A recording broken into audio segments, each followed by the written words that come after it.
Hello, this is John from the Han Informer, And I'm Glenn from Fall Ritual. and this is episode 16 of Fall Informer. And today we have a special guest, Slasher Dave. Yo, what up? How's everyone doing? Good. How you doing? Thank you so much for joining us. Yeah, on for this sure. episode. This is awesome. So I was actually just listening to the Jack-o'-lantern murders, and I was really enjoying it. I really liked the sound to it from beginning to end. I liked it, and I really liked the beginning tracks. It really took me back. It really felt like old slasher movie soundtracks that could Oh yeah. easily be used for haunted attractions. I would love to hear your music in a haunted attraction. Yeah, I there was actually one by where are you guys out of? Philadelphia. If I can ask. Philadelphia. Philadelphia. Yeah. Yeah. Okay, Pennsylvania. cool. So if you don't know, Detroit's used to be, at least like 10 or 15 years ago, haunt capital of the world.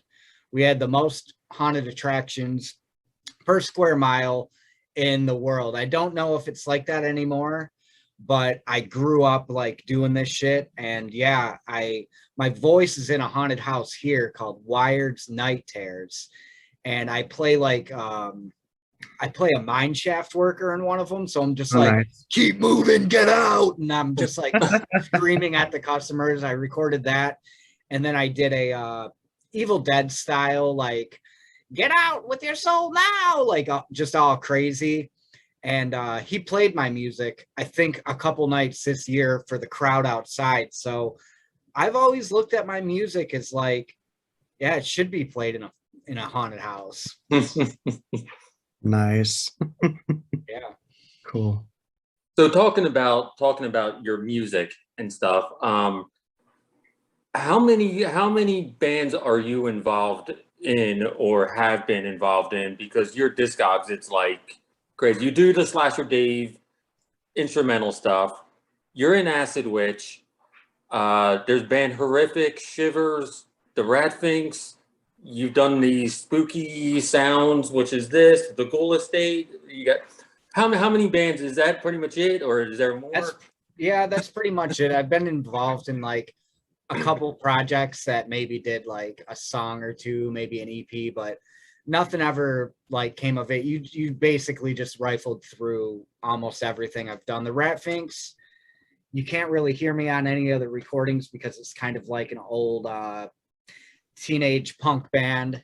I'm super into like street punk and oi, and that'll kind of always be my first love in music. I think it's punk. So unfortunately, I don't think I'm on any recordings online, but that was like my late 90s, early 2000s punk band, the Rat Finks.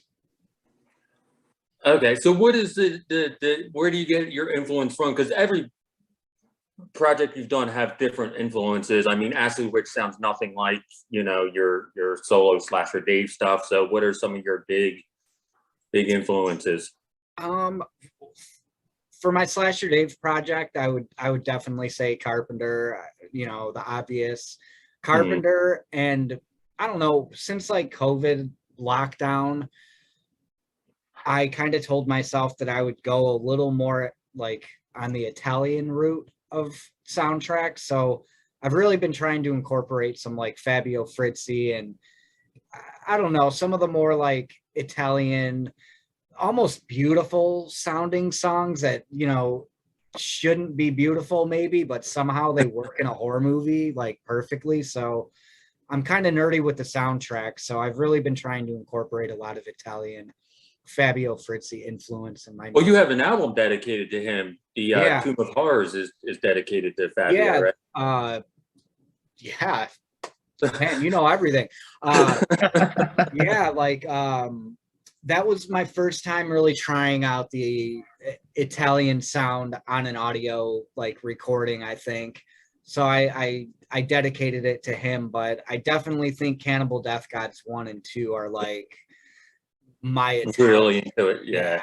I like dialed in the sound on those albums like a lot. Because if you listen to a lot of the Italian scores and stuff, it's very like, almost like melodic. There's like these like beautiful vocals in the background that, like you said, it would not fit with these movies, but it somehow does, and it's just Yep. So I don't know. I've always loved that about Italian cinema, and not a lot of like, I don't know what you would consider my Slasher Dave music. You can't really put it in the synthwave category because it's not like retro dance music. Right. You can't put it in a movie soundtrack because it's not technically, you know, a movie. So I'm forced to like make up genres with my Slasher Dave stuff. I call it horror synth because I really don't know what else to call it. And going back to your question with like Acid Witch and influences, sounding different has always been really important to me musically, and not sounding like other bands or producers and musicians. So going to Acid Witch, you cannot compare Acid Witch to really any band either. It just doesn't sound like anything. Well, you made up your own genre with that, it seems like, with the Halloween metal Yeah. type genre. That was kind of like that was a funny thing that people actually took seriously, and now people actually call us Halloween metal. It was kind of influenced by Ohio band Nunslaughter. They call themselves devil metal or devil, you know. So I don't know. That was just kind of my twist on it. But as far as Acid Witch, you know, we go back to the classics. Like, I know everyone says it in a fucking doom band or whatever, but Black Sabbath is, I think they'll always be my number one riff influence because it sounds so heavy and evil and cool. Right. But we try to do something different with Acid Witch. Just like now I'm trying to do something with like the Slasher Dave stuff. Doesn't really sound like any other producers out there. Spooky Sounds, your shirt, am I wearing the hat? Yes, I am. That was meant to be like my version of synthwave. So like if you want dancey, heavy, pounding bass music, that's what Spooky Sounds is. That's supposed to be my style of that. Spooky sounds like a Halloween party at a rave. Yeah. Almost, you know, it's like a Halloween rave type party. It's just, you know. Yep. So that's kind of my idea with Spooky Sounds. I'm pretty sure next year I'll have a full length of music for Spooky Sounds done by then. So people can actually hear the full like potential instead of just an EP, a whole album and of, you know, crazy music like that. I already have artwork and a name for it. I just got to get to like busting it out and actually doing it. You do your own artwork, right? Everything on there is your own. I do all of it. That Spooky Sounds logo is me, but the artwork I had my buddy Jason do. That's the only like solo project I've done so far that I had someone else do the artwork. I'll always do my Slasher Dave like covers just because I look at it as one giant art project, not just the music. It's like my artwork, it's my music, it's my design, I don't get help from anybody. It's all me. So I think I'll always do that, but I love Jason Outcast's artwork, and he's a huge Halloween nut, just like we are. So I had him do that Ghoul Estate cover and what will be the new one. Awesome.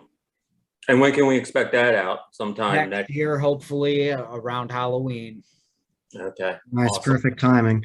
So I actually found out from Glenn, he told me that you actually have worked in the haunt industry multiple times as a manager and an actor. So tell me about your experiences with that and how long you've worked with that. I wasn't really a manager per se. I was always an actor, but I did help the managers, I guess, like build, design. I acted in it for years. I was a chainsaw guy for like 10 years of my life. Awesome. So I don't know. We have this booklet in Detroit called The Fear Finder. I might have one. I do. Oh, shit. I always have one by me. But basically what this is that's awesome. Nice. Yeah, it's a haunt publication. So all the haunted houses in the area will have an ad in here. And when I was a kid, these were free, and I was poor, you know, I was just a poor kid with no money. And I'm talking a kid on my BMX bike, a kid. And Taco Bell sponsored that magazine, which was free. So every September, I would ride my bike to Taco Bell, try to find a fear finder and see what new haunts are, opening in Detroit and shit. So it just so happened that I went there. I saw one was a mile away from me. I'm at Taco Bell. I'm on my BMX bike, and there's one like a new one opening like a mile away from where I was at. So I was like, you know what? They're probably building it right now. I'm gonna just like ride over there. I was like, 13 at the time. I knocked on the door. They told me to come in, and I just started talking to these people, and I was like talking about, oh, I've been going to them for years, Mutilation Mansion, which is an Acid Witch song, but that's also the first haunted house I ever went to. And it turns out that it was Mutilation Mansion. Mutilation Mansion was what they call a JC's house. So it was like volunteer work. And then they kind of got sick of their location, the city breathing down their neck, and they opened their own. And that was the one that I went to. That was the new one. And I got a job somehow, like right away, because they remember me going through Mutilation Mansion. And I would go through Mutilation Mansion and scare the actors. I would know where all of them were. I'd be ducking down, and I would like scare the crap out of them. So they hired me, and I always just had a mind for this shit. I don't know how to explain it. I've been obsessed with Halloween since I've been a kid. So Mutilation Mansion is a big part of that too. And I don't know. I just started working. I worked my way up the ranks, or whatever you want to call them, the next 2 or 3 years, until they were listening to my ideas, and I was coming up with room ideas, building my own room, coming up with other people's rooms. Just at a very young teenage age, I was like being super creative in an attraction that would attract tens of thousands of people every year. It was a super cool experience. Nice. That's And an awesome name for a haunt, by the way. Mutilation Mansion. Like, that is like the coolest haunt name that is a good out name. there. Like, that's just awesome. And that magazine is unbelievable. Like, I know you can go on websites now and they give you a whole list of them, but to actually have like, the physical in your hand, flipping through pages for years. Yeah. 20 some years. Rest in peace, Fear Finder. COVID shut down last year. There was no print last year. That stinks. Yeah, that's so awesome to have like a actual paper. No, I have all of them. I used to like grab 10 books because they were free when I was a kid. So I have quite a large number of them, but it just sucks. They'll probably never be printed again. That's a shame. But yeah, you can go online, but it's just not the same as, like flipping through. It was like seeing like, concert venues and like what concert venue is coming up, and it would turn me into my grandma. I'd be sitting there with a pair of scissors cutting the coupons out, like going to the haunted house with my coupons. That'd be awesome if like you found like a bunch of old ones that you still have lying around and made like a photo book of all these ones like through the years that I'm like that ad nauseum book of all the old. Yeah, I'm kind of in talks with the guy who did it, so fingers crossed. We'll see if everything goes through, and it's a couple years of work to get a coffee table book done, but if it's possible, I'm gonna be the one that does a coffee table book, so then everybody can see it. Anybody that wants to buy the book can see it. Yeah, do that coffee table book, and like do like a little like EP to go with it that you can listen to while that would be amazing. That's an awesome idea. Yeah, I would love that. That'd be so much fun. Are you still involved in haunts? Are you aware of haunts around you now? Do you go out to? I still go to them, and I support as many as I can. We actually had I'm giving away a little secret here. If you guys do this, don't don't get pissed at me. Haunted House is watching this. We all do it. Sorry. I learned from the best.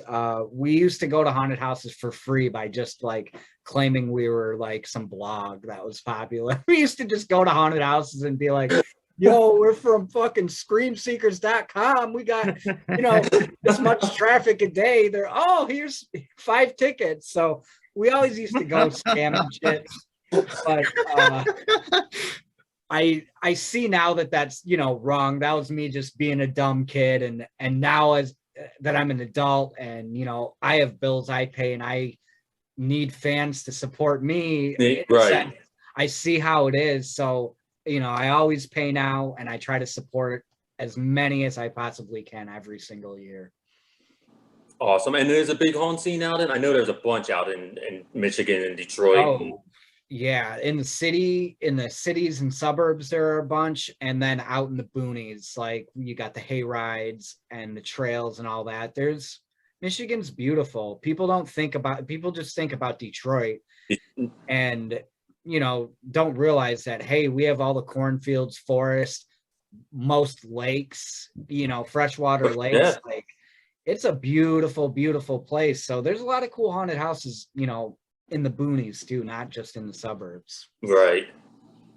And you can get away with shit because I'm sure you guys are familiar with fire inspection and all these building codes. They basically make you build a house now instead of just like some extension cords. You need everything like legitimately hooked up now. Wasn't like when I was a kid. We talk to owners and it's just crazy what they have to go through with the permits and inspections and the, lawsuits. Each county has its like own different, rules and regulations. But that's awesome. Now, are there ones like throughout the country you would love to go check out? Like, yeah, I would love to check out every single one. Nice. Like I would love to like one day every single one, but there's a couple that I've always wanted to go to the Darkness. Oh, the Darkness is a lot of fun. I've been there twice. Yeah, that's one. I forget the name of the guy who owned it, but basically he had a haunted house kit that he was selling. So any haunted house in Michigan that had the word Darkness in it was actually a kit bought from him and put up by his people here in Michigan. And there was Realm of Darkness. I don't think they exist anymore, but that was basically Michigan's version of the Darkness. It was just a kit that an owner would buy and then, just set up in a big warehouse. Kind of crazy. But I've always wanted to go to the Darkness. And as far as Michigan goes, I never was able to go to Silo X. And I wish I could have gone there when I was a kid because I always heard rumors of them having a real helicopter in there that you had to walk through with like That would dead be bodies. cool. Yeah, like a crash and you had to like walk through it. That sounds awesome. Yeah. But I would love to check them all out. I just love haunted houses, even if the actors are poopy and they're not in your face and they're sleeping. I just like, walking through it and looking at it's art. It's technically art. Yeah. It's someone created that. Someone had a vision and created it. Yeah. No, totally. Are you familiar with Haunted Overload out in New Hampshire? Yeah. Yep. I've another huge bucket list one. Yeah. Yep. I think that's like on everyone's, it should be on like everyone's number one bucket list because that place just looks like a movie set, It just looks unbelievable. For sure. Now, how did you get involved with the Witching Season project? You did the intro for the Witching Season. They're like the short stories. I basically Michael Bailiff, which is head dude over there, I think, just was a fan and out of the blue just asked me if I wanted to try and tackle and see what, I'm always weary about new stuff and new people. I don't want to do anything that I don't like, even if I'm getting paid for it, there's a certain sense of like trueness that you can't pay me this much money, even if you were to throw 10,000 at me to do this thing that I'm not going to enjoy doing. But he sent me the intro and it was totally influenced by the beginning of Halloween 4. Mm-hmm. And I was just like, I gotta do this. I gotta do a good job. So that's how I did that. I actually they did a movie called They Live Inside Us. Yep. And I did the cutscenes to that too.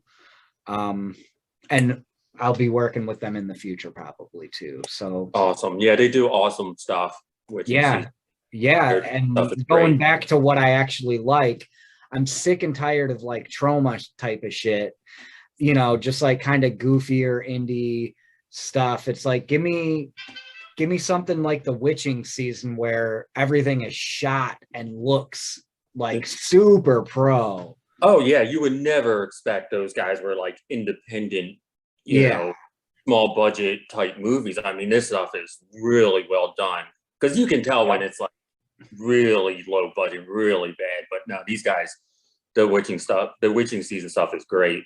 Yeah.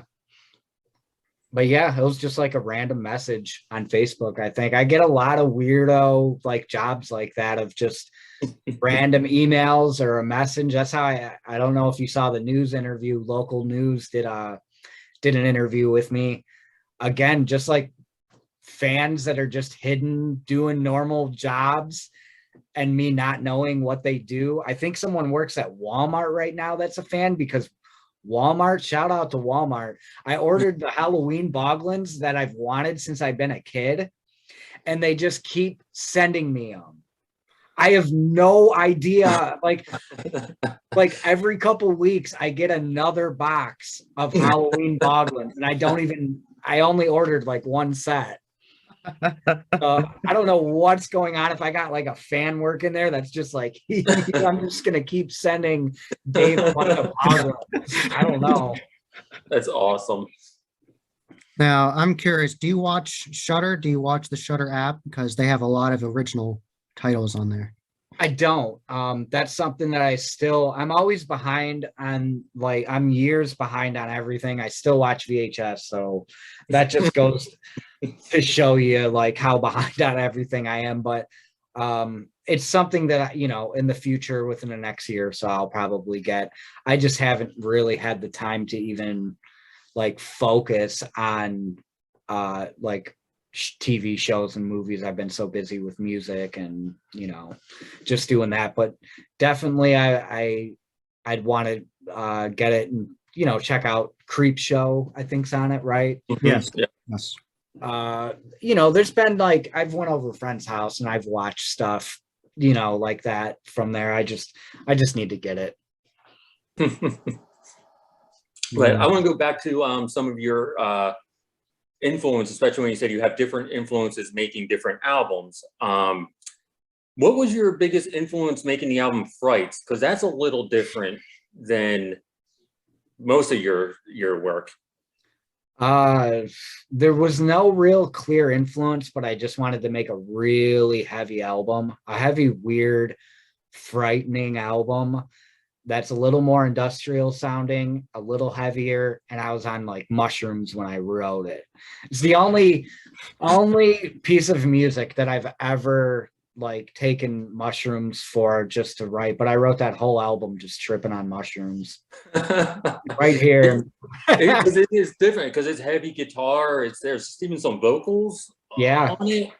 So it's just completely different from your other stuff, but so there was no real influences other than whatever you were on at the time. Yeah, there was my idea behind it was, you know, an odd idea.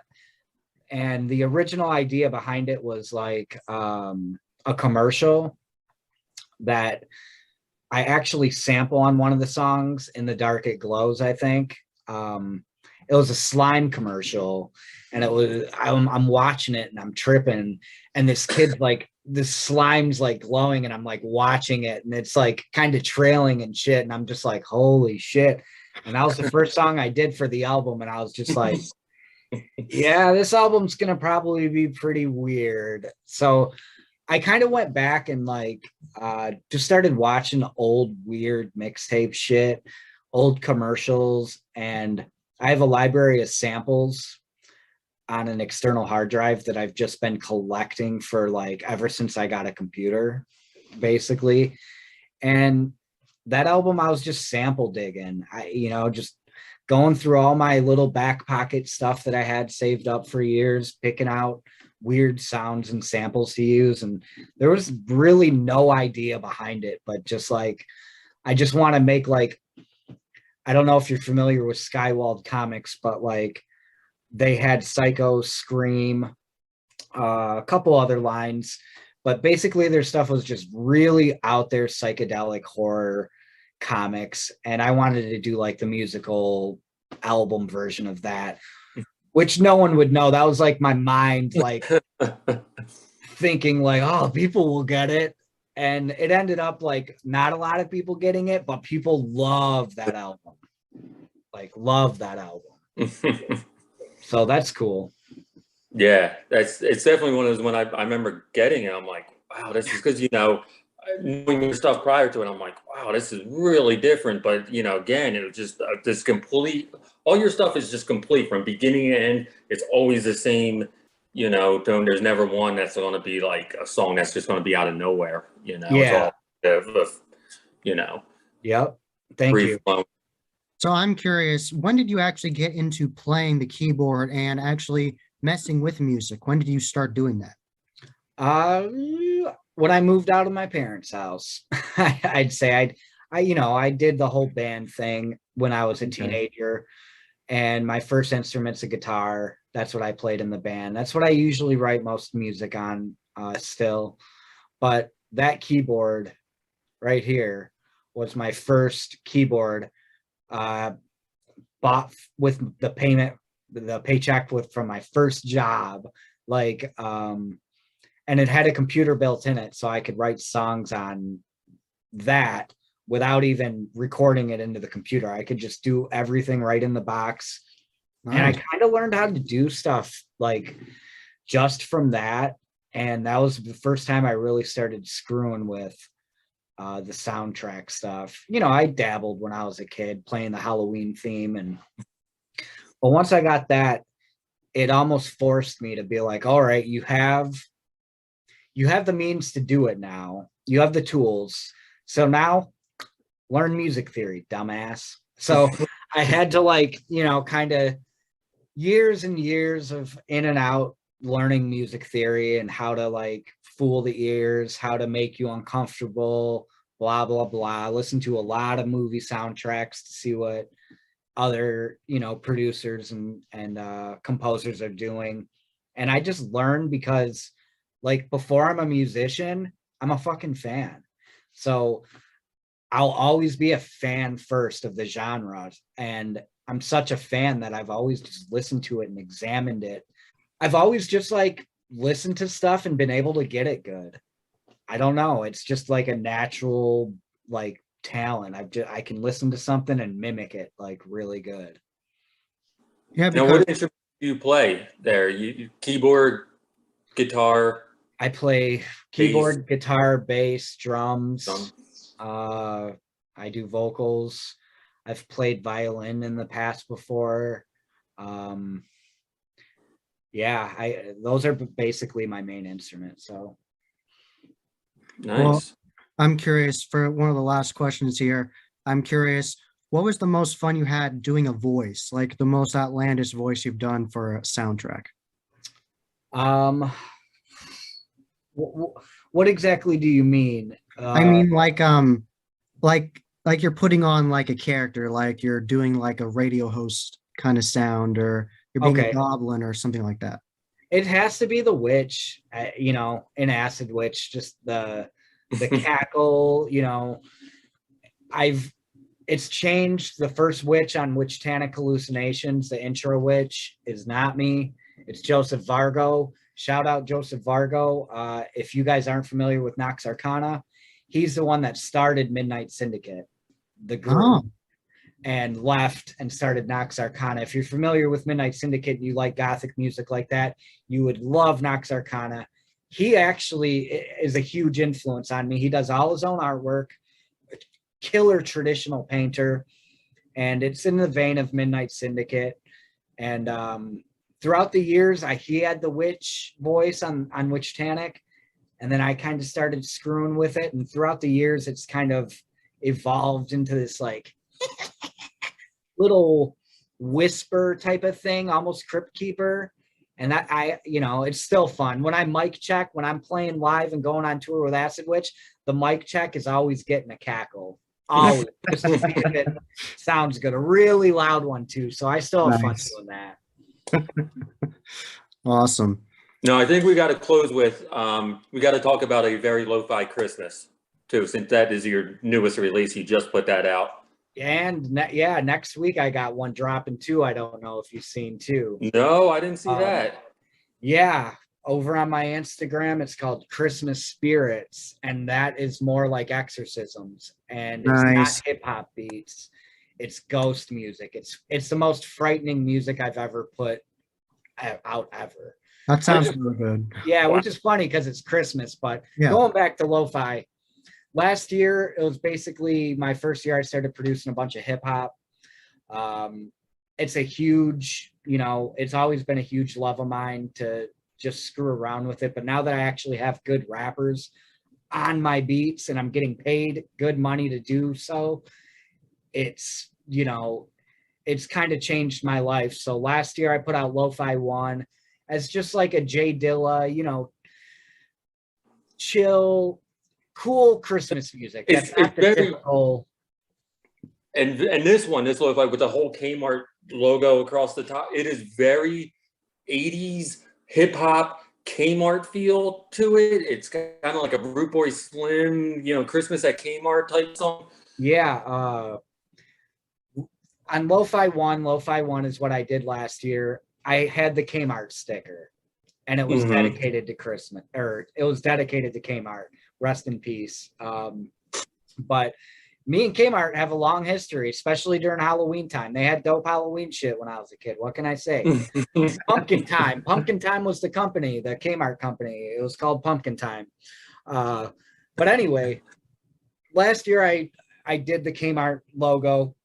This year I'm like, I'm going to take it to the extreme. I'm going to put a huge Kmart thing on it. I'm going to put a Kmart commercial as the intro for the beginning of it.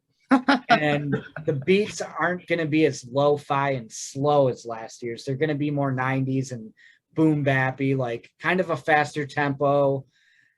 My idea with that is just I know so many people that love listening to beats, but don't want to listen to the same old boring Christmas music that we've all heard since we've been kids. I want to put out something that sounds like Christmassy, but that everyone can enjoy, that are just like-minded people into alternative shit. You know what I mean? And if that's my excuse for making Dilla type beats with nostalgic Christmas samples, hey, it is what it is. People seem to love it. It's good. Is that ever going to get a physical release, 1 and 2? Or next year. Next year we'll do a 12-inch vinyl. 1 on one side, 2 on the other side. Awesome. That is awesome, because that would be definitely an awesome, nice, Oh yeah, for sure. That artwork just screams it needs to be a physical, release. As with typical Bellyache Records, the label I'm on, and Slasher Dave fashion, I have ideas for packaging that harkens back to Kmart, and the packaging of it next year is going to be really, really cool. Don't come with a little blue light special. That'd be dope. That's an awesome idea right there. But no, my ideas, again, all my shit, I'm just going back to my childhood, digging into what molded me and as to who I am now, digging into it deep and ripping it out and somehow materializing it. That's what I see as my true talent now, is going back to shit that influenced me when I was a kid. All this Halloween stuff, Acid Witch, I've had that name since I was 15. It's all stuff that goes back to me when I was young, and I go back and I find it, I exhume it out of its grave, and I materialize it somehow. Nice. That's awesome. I saw some merch on your Instagram and it looked like a lot of fun. You have lots of great artwork. Oh, thank you. Yeah, I got some dope hats, album you were talking about, some snapbacks. You I got did a whole like neighborhood watch thing. Oh Nice. yeah, the neighborhood watch kit. I had a lanyard with a safety whistle that was Oh, also a nice. solar powered That's so cool. flashlight. Yeah. Just like crazy merch like that. You actually needed to get that to enter into the contest I had this year and win a bunch of crazy stuff. I'm going to try and do more contests every Halloween for people that want to participate and shit. But yeah, I just, again, going back to like, you know, wanting to be different. What Yeah. band or musician have you ever seen put out a lanyard with a solar powered flashlight whistle on it? No. No. Nobody. No. Like, I just want to do shit that, you know, nobody does and that us like-minded people can all enjoy. Awesome. So ending on a high note there with all this awesome merch, definitely check it out. I'll have it all linked in the description below. And definitely check out Slasher Dave and all of his different endeavors with music. And I have been John from the Haunt Informer. I'm one from Fall Ritual. And this has been episode 16 of Fall Informer. And until next time, happy hauntings.